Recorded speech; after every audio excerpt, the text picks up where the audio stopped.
really focusing on the bike, a lot of work on the bike, both in terms of hours as well as key interval sessions, a lot of strength-based stuff.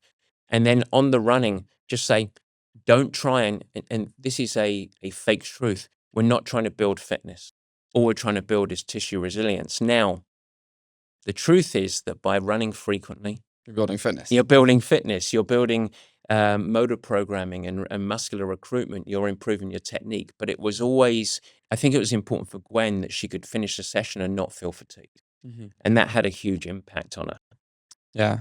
I think for an athlete like this, going through an intervention like this, at first there's a little bit of skepticism, but then, 3 weeks in, an injury doesn't pop up. 6 weeks in, an injury doesn't pop up.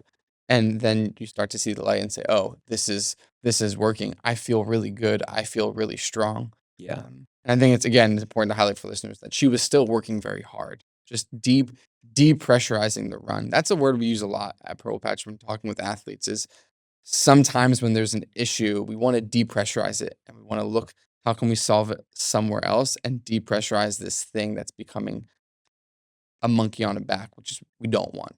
Yeah. I love that phrase, and I think it's important. You talked about depressurizing. The one thing that we didn't mention that I think was important for her is she was and still is motivated by events and race performance, obviously. I think it was really important and liberating for her that we said, let's do a 3-month project on health. Mm-hmm. And I'll ruin one of the outcomes or the results of all this.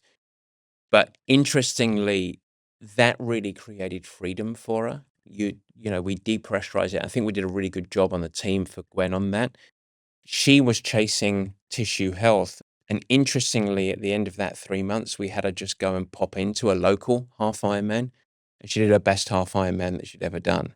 By 15 minutes or so. Yeah. It's a significant improvement. It is significant improvement. And I think a big part of that is the key. The reason that's important in many ways is less about she did a PR and an amazing race. It was more a real jolt of learning to say, hang on, it's not just about hitting perfection. When you build consistency like this, you can be performance ready, because she went into that race with zero expectations. In fact, I remember her saying to us as a coaching team, she said, I haven't even trained for this. Like, am I going to be ready to even be successful? And she was especially worried about the run because she hadn't trained for the run at all. But in fact, what she had was layered weeks and weeks and weeks of lower intensity running, but really consistent running that she hadn't had for years before that. And I think that was really, really valuable. And I think it was high value. Yeah. Yeah. That idea of not having trained for something. There's not a one-size-fits-all approach to training for these events. It's really important for people to realize. It is. We didn't mention strength, which is a given for an athlete like this. I'll let you lead the strength. A given for, first of all, any athlete, but a middle-aged woman who's injury-prone, strength is of the utmost importance. So it was 2 strength workouts a week. That was key. And then the intensity of those strength workouts was changing based off of what was happening in her training outside of strength.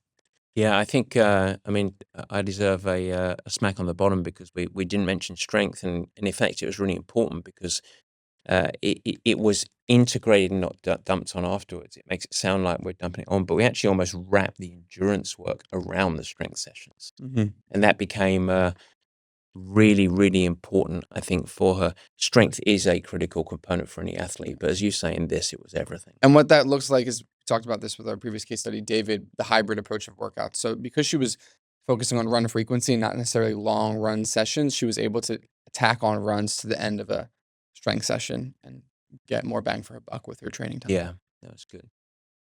Well, we go to outcomes, and I'll start the outcomes, which is by far for me the most important outcome. She hasn't been injured. That's so you think about confidence, joy, opportunity for long-term progression. She just hasn't been injured, and that's obviously tremendous. Race performances have improved. That's a nice byproduct. That's always good. But I think the other one for me is joy. She's actually, what's that word that we always talk about? always forget. It's fun. That's right. She's actually having fun, which is terrific. But I think the key thing, one of the key lessons here, is out of the box thinking. And really, I think it's very, very difficult. This was the case in Gwen's situation. It's very difficult to come up with a solution that's out of the box without someone else's perspective and guidance. That doesn't mean that you always need to have a long-term coaching relationship, which we obviously believe with, but really helping someone come out and saying, this is how you need to do it. I think that was the thing that was the catalyst for Gwen of having that different perspective.